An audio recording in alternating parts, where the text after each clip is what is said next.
இந்த வீடியோ நம்ம என்ன பார்க்க போகிறோம் பார்த்தீங்கன்னா, இந்த பிளாஸ்டிக் பேட்லாம் எல்லாமே பார்த்தீங்கன்னா ஃபஸ்ட்டு ப்ரோக்கன் ஆகிறதுக்கு முக்கியமான காரணமே நம்ம விளாட நல்லா தேஞ்சு போயிடும். கீழே பார்த்தீங்கன்னா அடியில் தேஞ்சு போயிடும். தேஞ்சு போயிட்டு அப்படியே கொஞ்சம் கொஞ்சமாக விளாட நல்லா தேஞ்சு போயிட்டு கீழே ஓட்டை விழுந்து அப்படியே பேட்டு ப்ரோக்கன் ஆகிடும். நம்மளோட வில்லேஜ் பேட்டு அப்படி தான் உடஞ்சி. ஏற்கனவே இந்த பேட்டு உடஞ்ச வீடியோ எல்லாத்தையுமே உங்களுக்கு சேனலில் போட்டிருக்கோம். கீழே டிஸ்கிரிப்ஷன் லிங்க் கொடுக்க மறக்காம பாருங்கள். இப்போ நம்ம வில்லேஜ் பேட்டு எப்படி உடஞ்சி காட்டுறேன் பாருங்கள் உங்களுக்கு. இது வந்து வில்லேஜ் பேட்டோட ஒரு பாதி. இந்த இடத்துல அப்படி தேஞ்சு விளாட பார்த்தீங்கன்னா இந்த மாதிரி ஓட்டை விழுந்துருச்சு. ஓட்டை விழுந்து பார்த்தீங்கன்னா ஒரு நேரத்தில் பேட்டே உடஞ்சிருச்சு. இப்போ பார்த்தீங்கன்னா இதாக இருக்குது, நம்ம வில்லேஜ் பேட்டில் மிச்சமே இதாக இருக்குது. மற்றதெல்லாம் வந்து இடைக்கு போட்டாச்சு. ஜாஸ்போ டாமினேட்டர் பேட்டு நம்ம கையில் வச்சுருக்கோம். இதுவுமே தேஞ்சிக்கிட்டே வருது.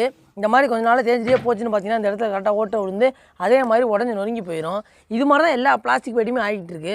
நானும் நிறையா பேர்ட்ட கேட்டு பார்த்துருக்கேன். அதே மாதிரி தான் பிளாஸ்டிக் பேட்டு ஒரு சைடு தேஞ்சிக்கிட்டே போகுது, கொஞ்சம் நாள் பிளாஸ்டிக் பேட்டு உடஞ்சி போகுது அப்படின்னு சொல்கிறாங்க. இப்போ நம்ம என்ன பண்ண போகிறோம்னா, இந்த மாதிரி உடையாமல் இருக்கிறதுக்கு நம்ம என்னென்னலாம் சொல்யூஷன் பண்ணலாம் அப்படின்னு பார்க்க போகிறோம். இப்போ நம்ம வந்து இந்த பேட்டோட அடிப்பகுதி தேயாமல் நம்ம தடுக்கணும். அதுதான் நம்மளோட டாஸ்க்கு.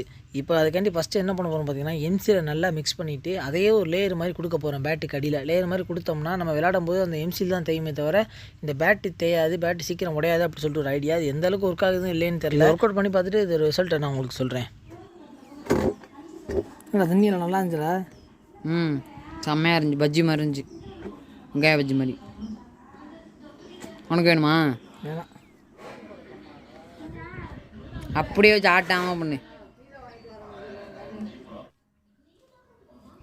எம்சியிலும் பேட்டு நல்லாவே ஒட்டினாலுமே ஆனால் கிரிக்கெட் விளாடும் போது வைப்ரேஷனில் தனியாக பிரிஞ்சு வந்துடுது. பேட் எடுத்துடாடே பேமா எடுக்கிற வீடியோ வந்து ஒரு உனக்கு ஒரு ஸ்ட்ரெச்சிஃபை பண்ணுது அவனைய. அவனே இப்படி வச்சு கொண்டலாம் வச்சு எடுக்கிறேன். சரி, கடமைக்கு எப்போதுமே வேலை செய்யாதரா. கொடு. இப்படி தானே எடுத்தேன் நானும். இப்படி வச்சு எடுக்கணும்.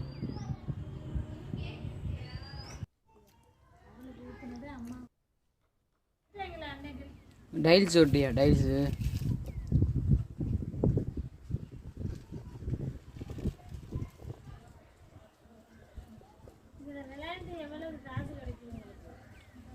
ஃபிட்னஸ் இது.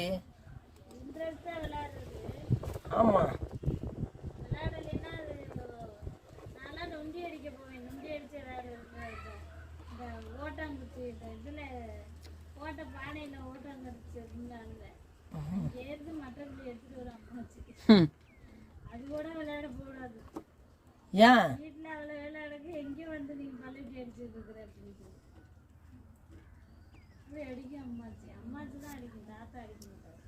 ஏன் ஏமா இப்போதே அம்மாச்சி எங்களையெல்லாம் யாரையுமே அடித்ததில்லை. அப்பறே எங்களையெல்லாம் அடித்ததே இல்லை.